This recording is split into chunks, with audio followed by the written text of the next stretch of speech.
for joining us on Review the Light. Today we're going to take a look at the Olight SR Mini Intimidator. Really quick, if you hadn't yet subscribed to my channel, there should be a link right up here. Click on that and you can subscribe. That'll be great. So, the Olight SR Mini Intimidator, new light by Olight, and it puts out a whopping 2,800 lumens on its turbo mode, so it's pretty exciting, and it's not much larger than a pop can, I'd say. So let's take a look at it. Comes in Olight's kind of distinctive packaging here. It's you know, the clear plastic is kind of nice, and you can see the reflection of my camera in there, so that's kind of fun. Yeah, they display their lights well, which is always neat. So have a little bit of information on the back here, some features of the light, some information about Olight, and some of the specs are on the front, and more of them over here on the side, some more detailed information about the different modes available. So let's open it up. The accessories are in there. And here is the light itself.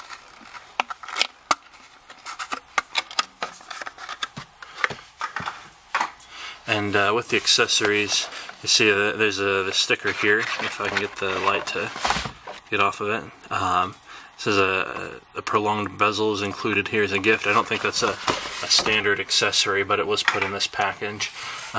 So the other bezel you'll see here in a minute. I don't think it's standard, but yeah, it was added in here for the review. So open up this box. We've got various cards, a couple little ads for other Olight products, the Olight warranty card. I believe they have a 5-year warranty, and the instruction booklet. So the user's manual. So there's that. All right. What else is in here? Here's the optional bezel. You'll see, I'll take it out of its packaging here so you can get a better look.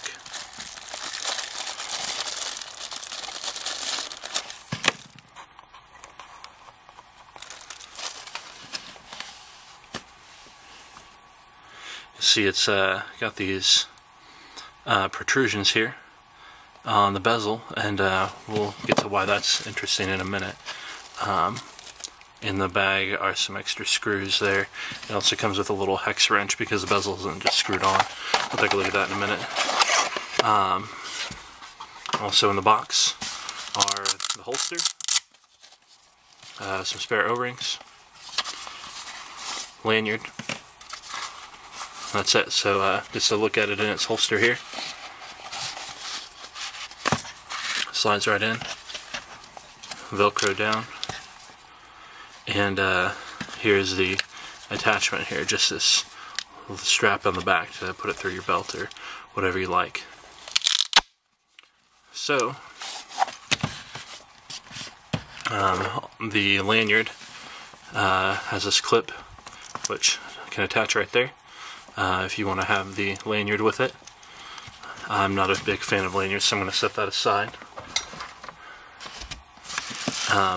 The bezel that you can get, you can see this, it comes with a flat bezel, and what they have this other bezel for is basically to prevent you from setting the light straight down and forgetting about it.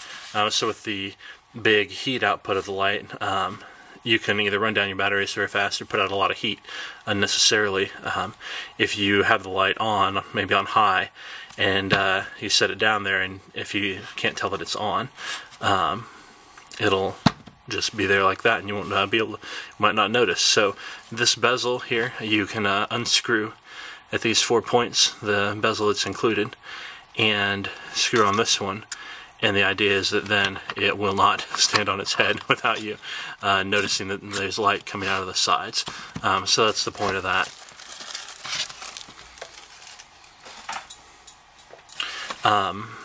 Let's see. You see the tail is flat. It's got the SR Mini Intimidator logo there and the serial number over here on the side, the Olight logo. That's the only printing anywhere on the light, so it's pretty classy looking. Let's see if I can turn down the light a little bit so there's less glare and you can see the bezel a little bit better.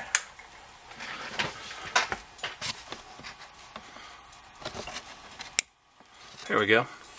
That should show up a little better now. Yeah, you can see the stainless steel bezel. Like I said, that is removable, but it doesn't just twist off. You have to unscrew it. And then the really interesting thing here is these textured lens combined with a shallow reflector here. So this is a very floody light. You can see it's got 3 separate Cree XML2 emitters. So they're enabled for very high efficiency at high outputs, and they're fairly floody in themselves. They're put in shallow reflectors, very small reflectors each. The combination is fairly large, but each one is small for each emitter. And then we've got this textured lens material here, and you can kind of see the texture to it. And what you won't be able to show you, but I'll tell you, just by feeling it with my thumb here, the area over each emitter is slightly concave. It kind of there's a little impression in each area for each emitter here, so that probably helps to guide the beam just slightly. But you can see those in there. It's a very interesting emitter conglomeration there in the head. You can see the heat dissipation fins. Those are a big deal for a light like this. It puts out a lot of heat with its high output and 3 separate emitters, so it's got to get that heat out into the air, and the increased surface area helps with that. The knurling pattern here, the big square or rectangle, is pretty traditional for Olight. It's kind of their signature knurling pattern. It gives a bit of grip on the light, so that's helpful, especially if you've got cold or wet hands. And then the tail, as you saw earlier, has this attachment point for a lanyard, and it's flat, so it can do a tail stand very well. To open up the light, you just unscrew the tail cap. This is the only point where it comes apart, this one point here. Takes several rotations, and then you can see inside it comes with 3 of these cases for CR123 or 16340 batteries. So the light runs off of either 3 18650 lithium ions or 6 CR123s or lithium primaries, or 6 16340 lithium ion batteries. So if you have those, you slip them in here with the negative side down, so that this indentation here will line up with the spring, and the spring can go on through there for that. So it comes with 3 of those, so you can use that. And you want to be sure not to mix the 18650 or the CR123 batteries. Only use one type. I prefer the 18650s. So if you look down there, you see the battery contacts. They are flat contacts. They're not springs, so it does require button-top batteries, but each of them is slightly spring-loaded. They have just a little bit of travel on them, so that helps a lot in the event of an impact or something like that, to keep damage from happening to the light or to your battery, which is pretty great. I haven't seen something like that before. Just in general, this is a very well-engineered flashlight. I've been very impressed with it, the physical engineering of everything. So you see, to line up the tail cap, this portion here actually rotates so that the springs can get into where they need to go to make connection with the negative battery terminals, and but still not run into the sides when you screw the cap on and off. So this post here lines up with this hole, and as far as I can tell, there's not any metal in that hole, so I don't believe that post has anything to do with the electrical connection. I could be wrong, but I'm not able to see any metal down that hole. These, I'm not so sure about. These 2 little posts may have some electrical connection property for them. I'm not sure about that. I can't quite tell just by looking at it. I'm going to take it apart later and see what I can find out after I've done a little bit more of the review. But those make contact with these 2 little metal pieces here, which are electrically isolated by just a little bit, if you can see, from the rest of the metal in the tail cap area. So it's an interesting feature I'm going to look more into and see exactly what's going on with that. You can see the negative springs here to make contact with the negative battery terminal, and then this whole region here is actually spring loaded a little bit, so I'll see if I can show you the travel, if you can see that. And that rotates. It doesn't rotate very much when the spring is pressing it all the way up against the inside rim there. When you press it down, if I can do it, it rotates freely. So that's how it manages to rotate while you put the batteries in. So let me grab some batteries and we will load it up. Alright, so I've got three 18650 batteries here. Put them in positive side down, the button down to make contact with those plates. And there's no separate battery carrier here. As you can see, it's just built right into the light, so you don't have to worry about that breaking. It makes the light a little bit heavier with the extra metal, but this is certainly the design I prefer. It's much more sturdy, should last longer. So those are in there, and you can see if I angle this right, there's a little bit of travel in the springs at the bottom of those plates that I was telling you about. So that's why those move just maybe a couple of millimeters there. So that side is spring loaded, which is nice. And then you just line up this post with that hole. It's not too tough to do. Screw it back on and we're loaded up.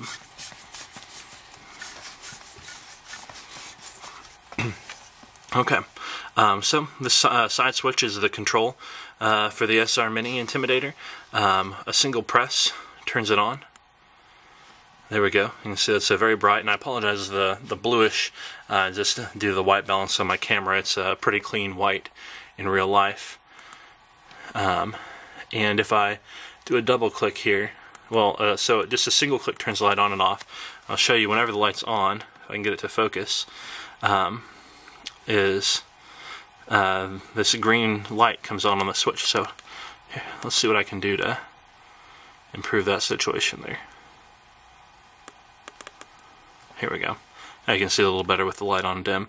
If I can get it to focus there, this kind of sunburst pattern illuminates green whenever you have the light on. So that's for the situation where, again, if you have the light down like that, you may not know, except for this light's on, so you know that it is on, and you don't forget your light there and drain the battery or heat it up unnecessarily. So there's that. That's on just whenever the light's on. So pretty simple operation. A single click to turn it on, single click to turn it off. That's what I like to see. Very simple, very intuitive. Now to change the mode, once it's on, you do a double click. So I was in low. Here's medium, and there's high.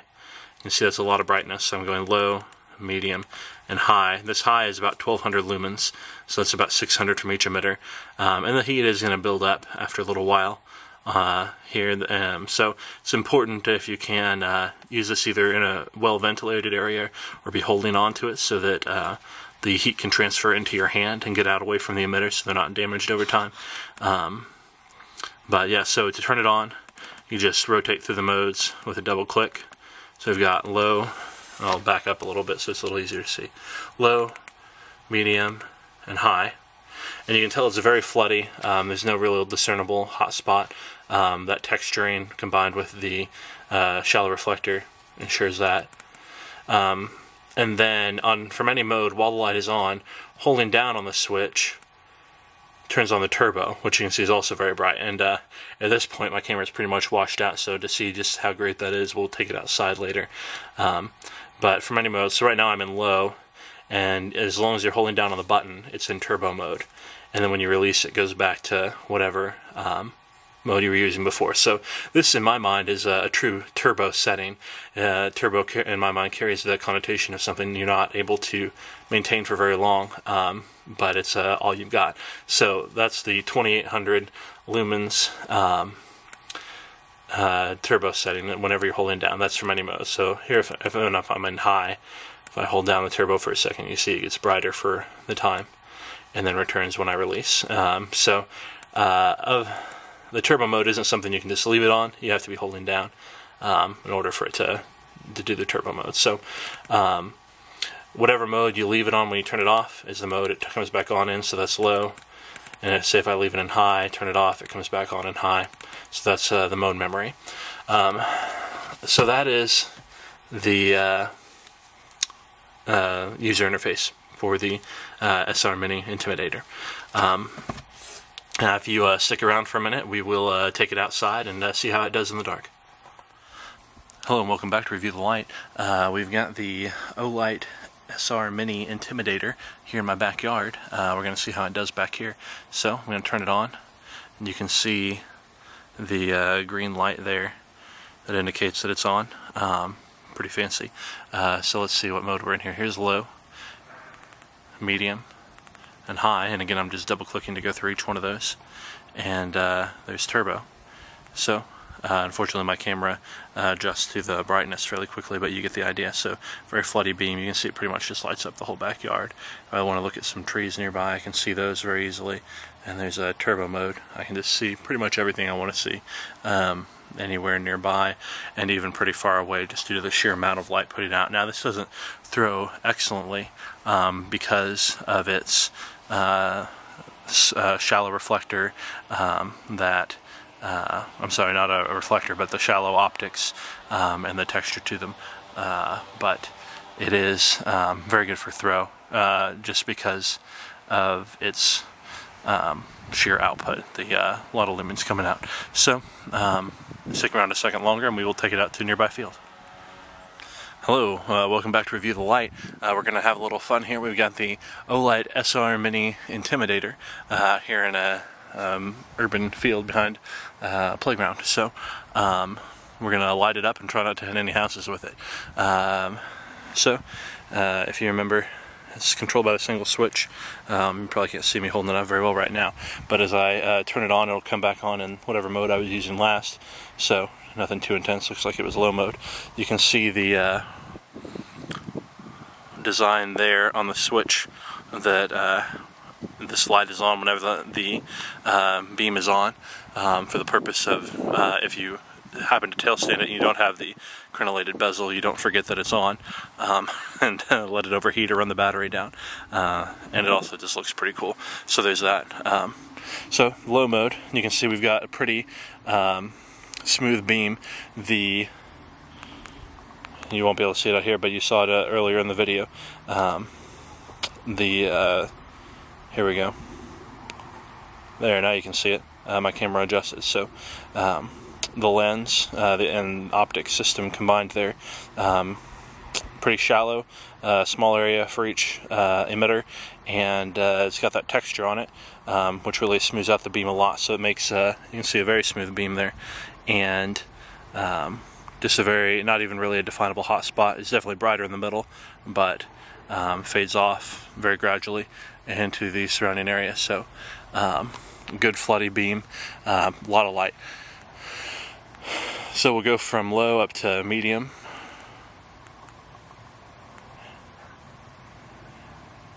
I'm sorry, that's turbo, I forgot. Here we go. There's medium, and there's high. So we'll have a look at this nearby tree for reference. That'll make it a little easier. So we've got low, medium, and high. And then holding down on the button momentarily gives me the turbo mode. So that's a lot of light. We'll light up some stuff in this direction a little bit. So turning it on, and here's the turbo. A lot of light, and obviously it doesn't have a lot of throw. Now I can see the trees at the end of this field lit up with my eyes, but it just isn't showing up very well on the camera. I'm not going to do it again because I don't want to bother anyone in those houses. But again, so you can see it here. Got the low, the medium, and the high, and rotating through those with the double clicks, and then holding down for the turbo. So a lot of light, a lot of fun to play with. You can see it's a very good floodlight, and definitely worth a look. So thanks again for checking out Review the Light, and if you haven't subscribed yet, just click the link right up there, and you'll be able to keep up to date. Thanks.